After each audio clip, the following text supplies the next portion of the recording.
needs for food production, yet still respect the needs of the land? Some of the answers are being discovered just ahead.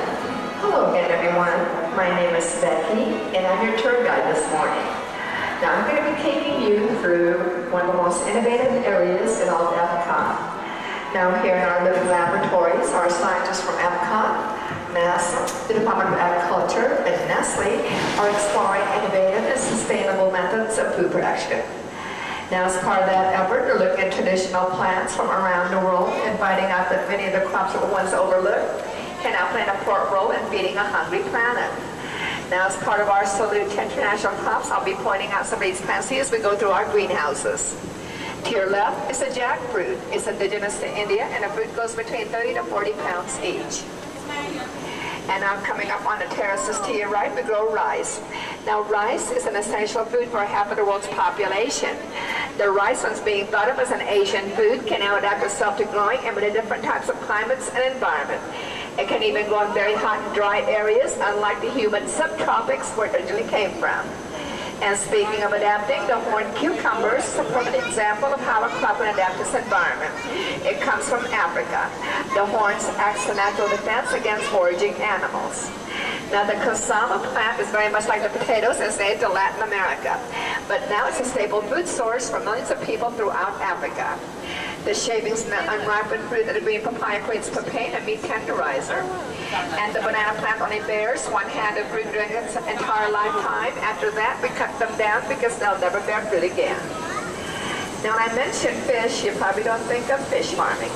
But fish farming or aquaculture is another innovative way of feeding a hungry planet. Now, the tilapia and the sturgeons, by example, does well in this aqua cell because they thrive in high-density conditions, but they can also adapt well to many types of environment. The sturgeons are now on the threatened species list. The rope of those sturgeons makes the most expensive caviar in the world. The American alligator is no longer in the endangered species list. Here in Florida, their population exceeds over 1 million. Now, some are being raised in alligator farms for their hide and their meat, while others play a very key role in wetlands conservation. All told, we can raise over 6,500 pounds of fish a year in this aqua cell. Now, aqua cells are now being utilized worldwide. About 20% of the fish that we now consume comes from aqua cells. Now, Latin America is the birthplace of many important food crops. One of them is the purple corn. The purple corn used to have small ears and tiny little kernels of corn. But through centuries of selective breeding has now become a source of survival for millions of people throughout the world. If you notice, we don't grow our crops in soil, but we use sterilized sand using a computerized drip irrigation system where the right amount of water and nutrients feed directed straight to the roots of those black tubes in the sand. Now, coming up in our next greenhouse, we're experimenting with even more innovative growing techniques. Now, we grow all of our crops here in a vertical position. And by growing them vertically, we can grow a lot more crops in less space, and also growing them vertically allows a better airflow to the leaves, which enables our crops to become a lot more disease resistant. Now, Asian cooking has recently become very popular here in America, so you're going to see a lot of exotic crops in this greenhouse. On the aprons on both sides of the boat, we grow the winged bean. Now, the winged bean you might not be familiar with, but according to our scientists, it's full of protein. Every part of the bean is edible, tastes great in stir fries, and now it's being grown in about 60 different countries. Now, each year, at least 1/3 of the world's food crops are usually waste away to pest. Here at the land, we use an integrated pest management program where we use predator insects to destroy the pests. And we'll also use disease-resistant plants, which help us reduce our use of pesticides by 60%. Now, the wax gourds to your right is native to Southern Asia. The gourds grow to be about 45 to 50 pounds each. And yes, they are edible. Kind of look like watermelons, right?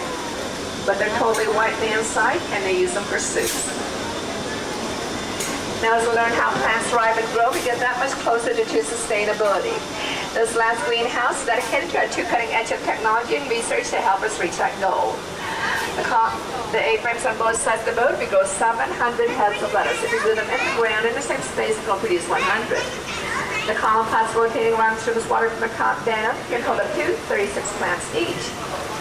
And the crops with exposed roots get us oxygen from the air, while it gets rid of its water and nutrients that pass through the responses. Now, growing our crops in this method is called aeroponics. And our scientists here at Epcot, the U.S. Department of Agriculture, are working together to improve our crops through biotechnology in this laboratory. These two exhibits on both sides of the boat is very similar to the one over at John F. Kennedy Space Center. Both NASA and Epcot are also working together on pioneering space agriculture for our future space colonies. Now for this experiment, they're using recycled oxygen and water. The technologies you've seen here today is being used in farms all over the world. As they become more common, we continuously strive to find new and innovative ways for these production while maintaining natural resources of the land. And almost all the crops we're growing here today sometimes served at our restaurants here in the Land Pavilion. They just finished harvesting and they harvest about every 2.5 to every 3 weeks. And the catfish and tilapia is sometimes served upstairs at the Gardenville restaurant and also over at the Coral Reef restaurant by the Living Seas. Now, there's so much that we can learn from both sides of nature about living with the land. The journey to have to our laboratories is just part of the story. Once harvested, crops has to be handled with care on a journey from field to table. Around the globe, our scientists here at Nestle Corporation and other organizations are very dedicated to improving the quality and taste of foods that everyone enjoys and relies on, while preserving our beautiful earth and our environment for our generation, for every generation to come. And only that can we say that we're living with the land.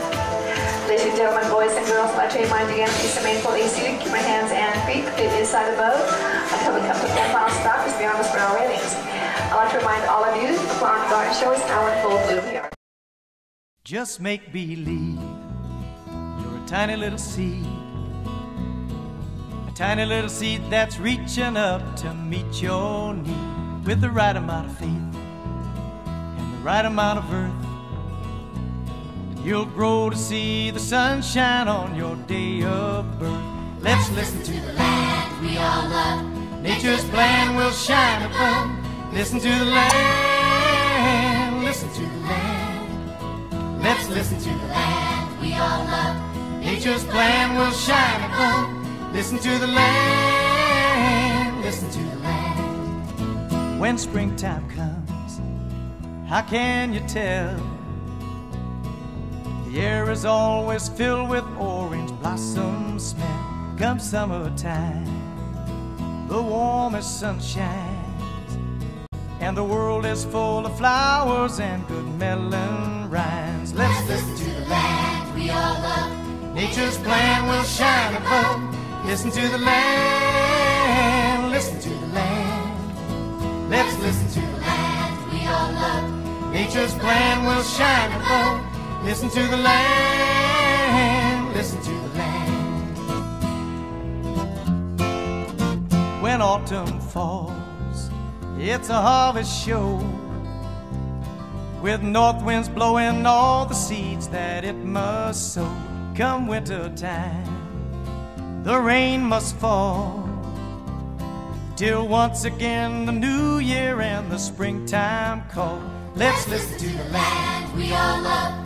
Nature's plan will shine above.